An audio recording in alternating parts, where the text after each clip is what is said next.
Greece was made up of many different city-states. Alexander the Great was Macedonian. He was more Macedonian than he was Greek, but that was the beginning of Western civilization. Why do I mention it? Because when he died as at the same age as Christ in 323 BC, this is what he ruled over. Considering Macedonia is in Europe, it's pretty amazing that he was the pharaoh, he was the emperor of Persia, of Bactria, the entire known world when he died. Dying in the year 323 BC, before Christ, at the same age as Jesus Christ, 33.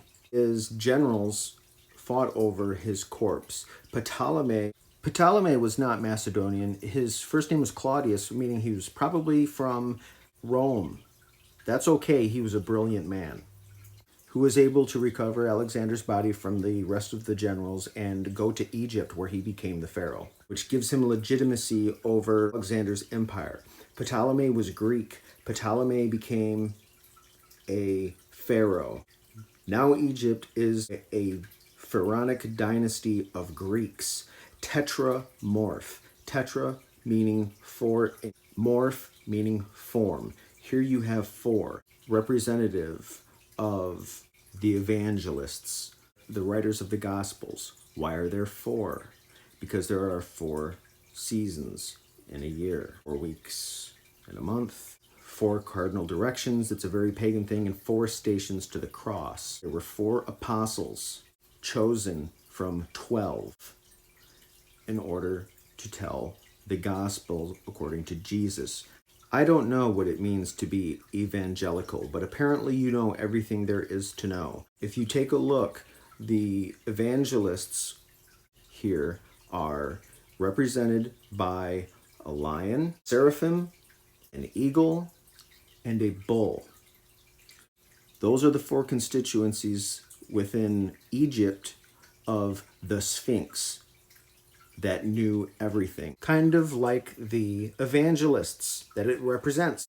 That doesn't mean that it didn't know enough that it wouldn't run into somebody one day that would be able to solve its riddle, who was Oedipus.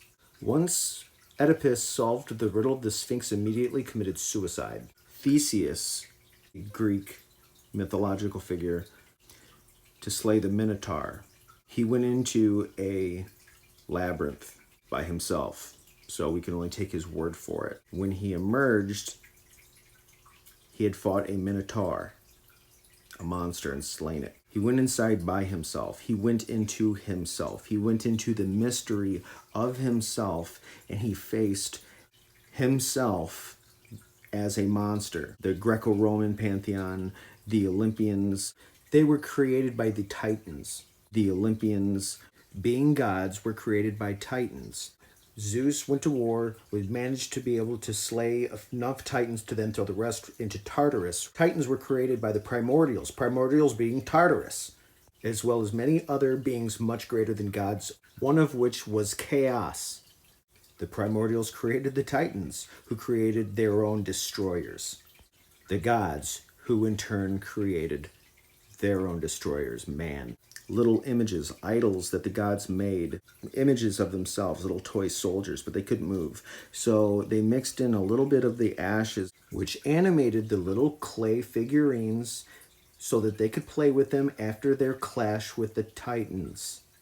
However, there was a little bit of Titan in every man. So when Theseus went into himself and he discovered the Titan within, he emerged able to be his own master.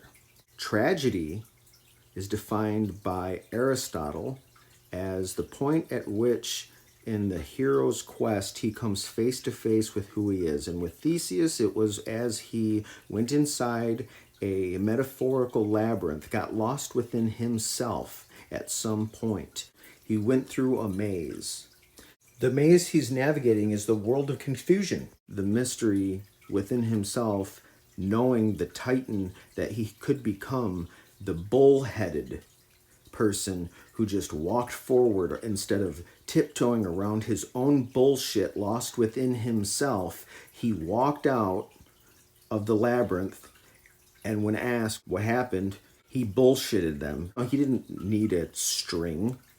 That's a straight line. He went forward, horns first, out of within himself, and he left his bullshit behind him for everyone else to deal as a titan, which most people will never do because they are afraid of the monster within that they must become in order to actualize their life's purpose, which is why all of this is a cult, because none of you are going to benefit society by becoming titanic. And I think that's probably what Chaos had in mind when it created the Titans, knowing they would create gods that would create men in order to right and rectify the situation.